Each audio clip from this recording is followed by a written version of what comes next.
तुम तो बुलाने पर भी नहीं आते। तुम्हारी कथा जब बुलाती हैं हम आ जाती हैं। तुम सर्वतंत्र स्वतंत्र हो, जबकि तुम्हारी कथा तो हमारे अधीन है। जब हम कहे चालू हो जाती है, जब हम कहे बंद हो जाती है। हम कहे 3 बजे शुरू तो शुरू हो जाती है। हम कहे 7 बजे पूरी समाप्त तो समाप्त हो जाती है। हम कहे कि नहीं नहीं 7 नहीं, आज आगे जाना है, तो कहती है जी हुजूर, जो आज्ञा।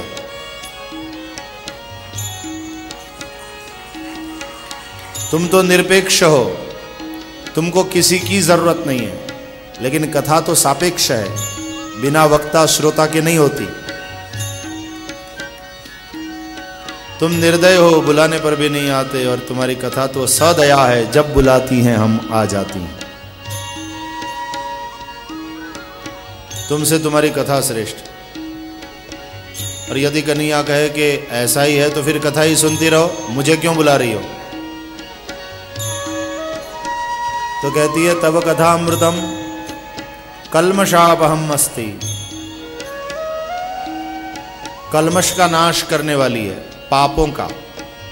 लेकिन जब पापों का नाश हो जाता है तो तुम्हारे लिए प्रेम हो जाता है, और जब तुम्हारे लिए प्रेम हो जाता है तो तुम्हारे वियोग में दिल जलता है, ताप होता है, और तुम्हारी कथा उस ताप का नाश नहीं करती। तब कथा अमृतम कल्मषापहम अस्ति रुत्तापघ्नम नास्ति अतः एहि मुरारे। इसलिए आओ।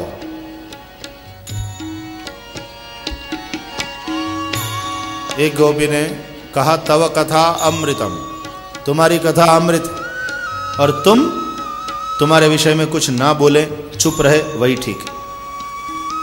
बांधी मुट्ठी लाख की, खुल गई तो राख की। कई भाव है गोपियों के। एक गोपी बोली अरे तव कथा अमृतम नहीं, तव कथा मृतम। तेरी कथा ने ही मारा है हमको, तेरी कथा से हम मरी है। न सुनती तेरी कथा, न होता तेरे लिए प्रेम, और न होती आज हमारी ये दशा। पता नहीं कौन मुहूर्त में कथा में चली गई थी, आज जो तड़पना पड़ रहा है।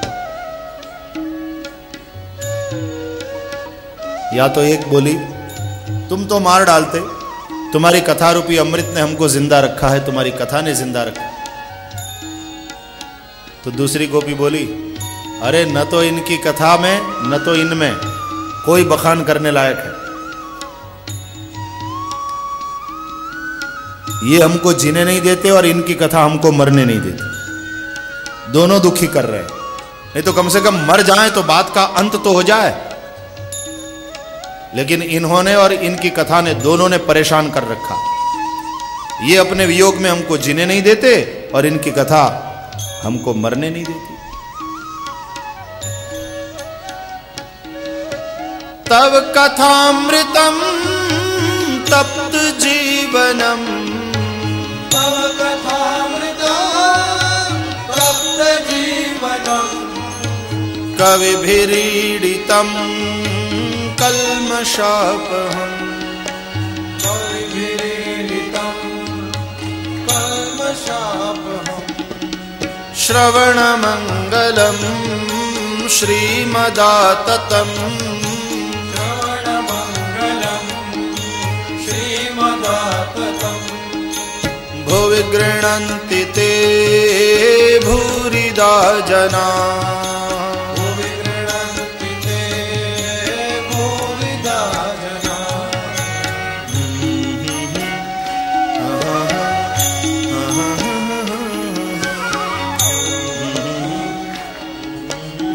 तव कथामृतम तप्त जीवनम, तप्तानाम जीवनम, शोक संतप्तानाम, पाप तप्तानाम, दुख तप्तानाम जीवनम। जन साधारण जो दुख के कारण तप्त है, शोक संतप्त है, उनके लिए ये जीवन बन जाती है, उनका आधार बन जाती है। लेकिन जो वैष्णव हैं, जो भक्त हैं, उनके लिए बोले तव विरह ताप तप्तानाम जीवनम, तव कथामृतम। तुम्हारे वियोग के ताप में जो तप रहे, संसार के ताप में तपना ये साधारण जीवों का काम है, उनका भी ये जीवन है। लेकिन श्रेष्ठ तो वे हैं जो भगवान के वियोग के ताप में तपते हैं, उनका भी ये जीवन है। इसलिए कवि भी ईडितम, कवि पुरुषों ने, संत पुरुषों ने जिसका बखान किया है, बहुत प्रशंसा करी है, वैसी तुम्हारी ये कथा। श्रवण मंगलम, जो सुने उसका मंगल करने वाली। एक गोपी बोली श्रवण मंगलम, सुनने में ही मंगल है। बाद में तो सब सुनते समय तो बहुत अच्छा लगता है, सुनते समय बहुत अच्छी लगती है, लेकिन बाद में बहुत दुखी करती, बड़ा तड़पाती। फिर यही विचार आता है कि देखो वैसे तो 2:45 बजते ही पहुंच जाते थे, और दिन कहाँ बीत जाता था कथा में पता नहीं चलता था। परसों से क्या करेंगे, दिन कैसे कटेगा। तो श्रवण समय में तो बहुत अच्छी लगती है, सुनते समय बहुत अच्छी लगती है, लेकिन बाद में बहुत तड़पाती है, बड़ा दुखी करती है। श्रवण मंगलम। और इस कथा रूपी अमृत के देने वाले जो कथाकार है वे भूरिदा जना, बड़े उदार दाता है। गोपियों ने बड़ा ऊंचा सर्टिफिकेट दिया कथावाचकों को, भूरिदा जना, ये संसार के सबसे श्रेष्ठ दाता है।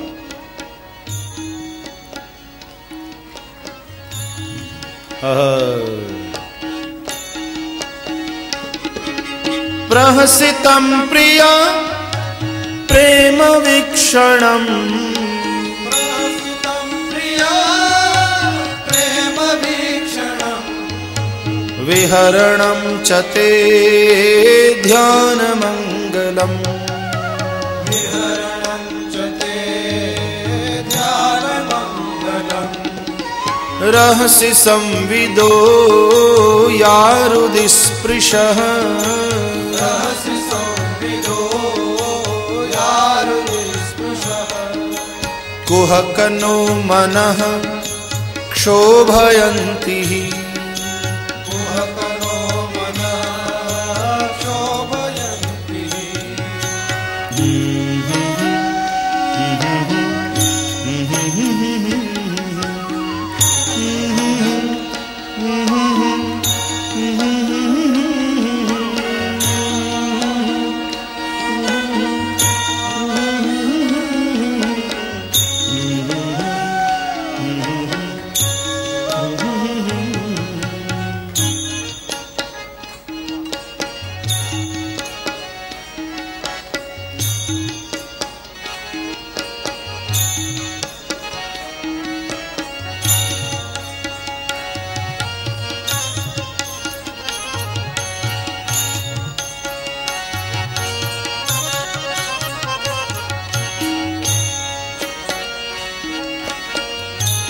इस श्लोक में 2 संबोधन है, हे प्रिय और हे कपटी। प्रेम मिश्रित गुस्सा है। कहती है अरे ओ कपटी, हे प्रिय। प्रिय प्रुई धातु से प्रिय शब्द बनता है। प्रुई तर्पणे, तृप्ति के अर्थ में है प्रुई धातु। जिससे हमको तृप्ति मिले, जो हमको तृप्त करे, वो है प्रिय। चाहे वस्तु हो चाहे व्यक्ति, जिसका दर्शन हमको तृप्त करे,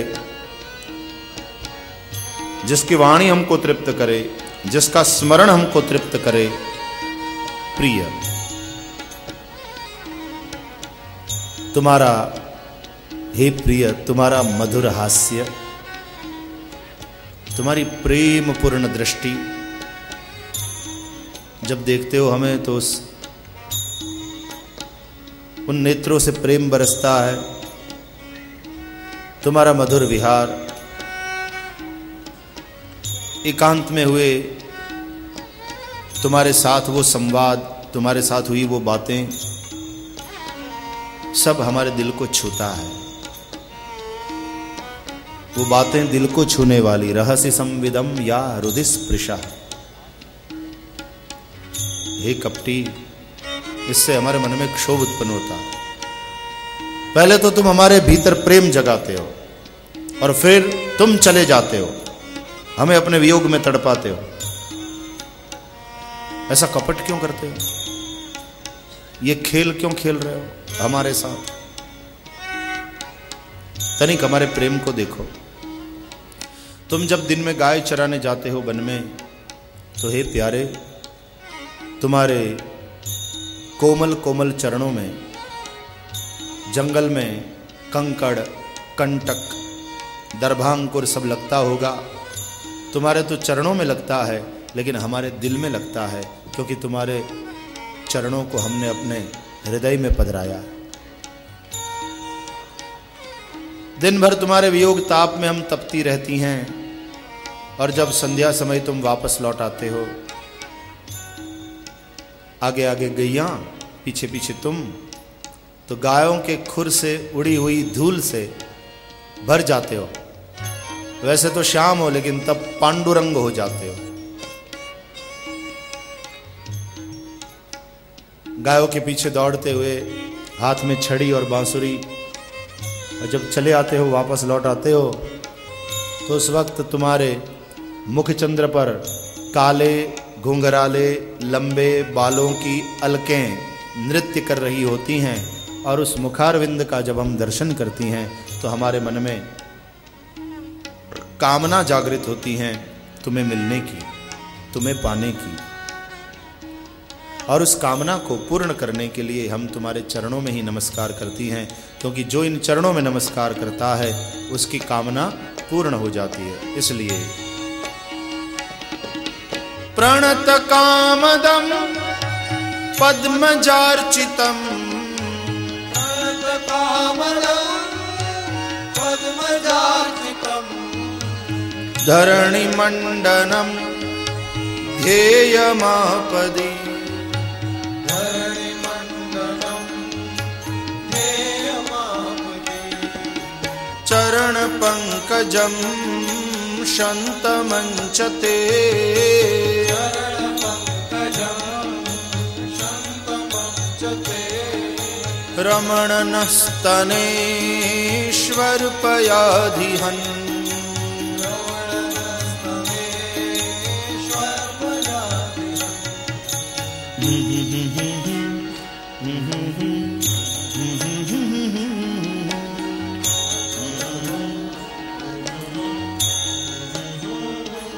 प्रणाम करने वालों की कामना को देने वाले, पूर्ण करने वाले आपके ये चरण, पद्मजार्चितम, लक्ष्मी के द्वारा पूजित आपके ये चरण, धरणि मंडनम, धरती के लिए शोभारूप, जब से धरती पर पधारे हैं ये चरण, धरती की शोभा बढ़ गई है।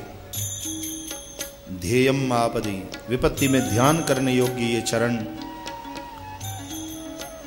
हे रमण, हमारे हृदय में पधराओ और ये वियोग का जो ताप है उसको शांत करो।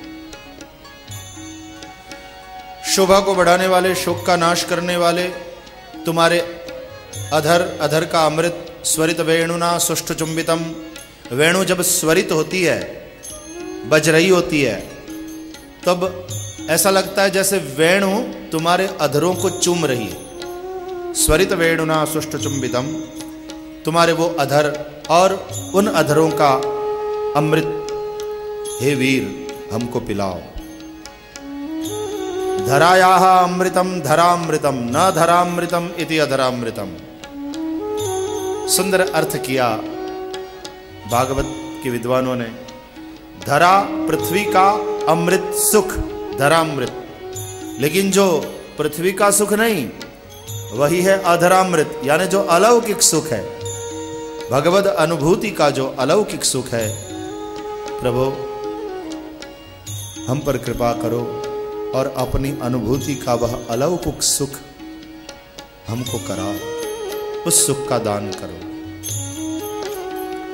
जब तुम वन में गाय चराते हो तो तुम्हारे वियोग में हमारी एक एक क्षण युग समान बीतती है, और संध्या समय जब तुम वापस लौट आते हो, हम तुम्हारा दर्शन करती हैं, तब ये आंखों की पलकें जो बीच में आती है ना, तो उतना भी विक्षेप तुम्हारे दर्शन में हमसे सहा नहीं जाता। तब हमको लगता है ब्रह्मा ने ये पलकें क्यों बनाई, जड़ है, कुछ आता ही नहीं ब्रह्मा जी को। ये पलकें जो तुम्हारे दर्शन में विक्षेप करती हैं, ब्रह्मा जी ने क्यों बनाई? तनिक हमारे प्रेम की ओर देखो।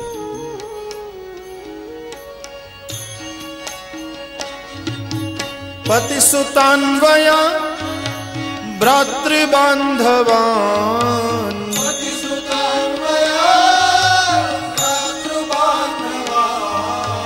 अति विलंघ्यतेऽन्त्यच्युता गता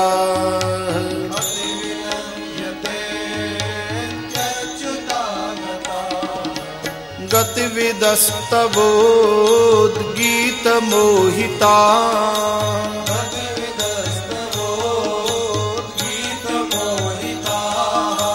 कितव योषितः कस्त्यजिन्निषि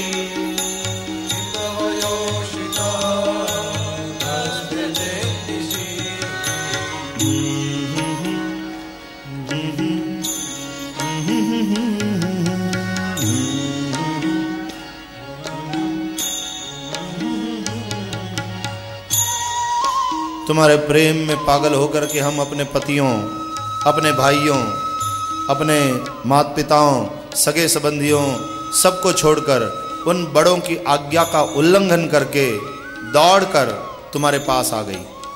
स्त्री होते हुए भी, मर्यादाओं में जकड़ी होते हुए भी, रात का समय होते हुए भी, और तुम जंगल में होते हुए भी कितना बड़ा साहस किया हमने। और एक तुम हो कि हमको इस रात में जंगल में अकेला छोड़ करके चले गए। कितने गैर जिम्मेदार पुरुष हो। कोई दूसरा होता तो कहता डरना नहीं, मैं हूं ना। और एक तुम, जिम्मेदारी का कोई भान ही नहीं, हमें अकेला इस वन में छोड़कर चले गए। देखो ये संसार है ना, वही अटवी है। भवाटवी का वर्णन आया है ना भागवत में। और इस संसार रूपी वन में, जंगल में प्रभु यदि तुम छोड़कर चले जाओगे तो स्वाभाविक है भय लगेगा, लेकिन तुम्हारे प्रेम के चलते तो सब भय को छोड़कर हम साहस करती हुई तुम्हारे पास आ गई। अब तुम नहीं हो तो भय लग रहा है। ते अंति आगता, तुम्हारे समीप आई। किसी के दिल तक पहुंचना कठिन। तुम्हारे उद्गीत में मोहित होकर, ये जो तुमने वेणु बजाई, उद्गीत, एक होता है गीत जो कंठ से गाया जाए और एक होता है उद्गीत जो दिल से गाया जाए। तो ये वेणु जो है वो तुम्हारा उद्गीत है, और उस उद्गीत में मोहित होकर के हम तुम्हारे पास चली आई। और तुम हम वामाओं को इस वन में अकेला छोड़कर रात के समय में चले गए। कितने गैर जिम्मेदार हो। उलाहना के अर्थ में है, और दूसरी सखी इसको स्तुति के अर्थ में भी कह रही है कि जिनके सौंदर्य को देखकर स्वर्ग की अप्सराएं भी लजाएं, ऐसी हम सुंदर ब्रजवधू तुम्हारे प्रेम में पागल होकर रात के समय में वन के एकांत में दौड़कर तुम्हारे पास आ गई, और तुम हमें छोड़कर चले गए। मतलब तुम मोहित नहीं हुए हम में, तुम च्युत नहीं हुए, तुम अच्युत हो। इसलिए यहां पर भगवान को अच्युत कहा गया। हे अच्युत।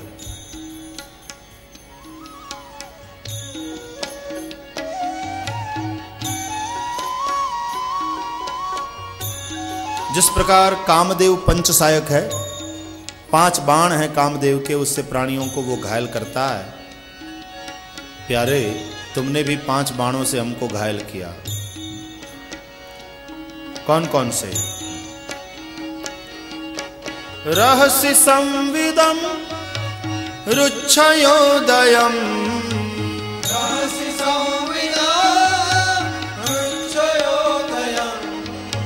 प्रहसिताननम प्रेम वीक्षणम,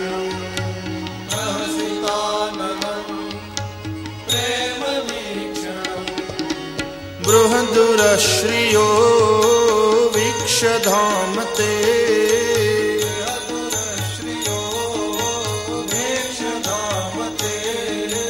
मुहुरति स्पृहा मुह्यते मनः।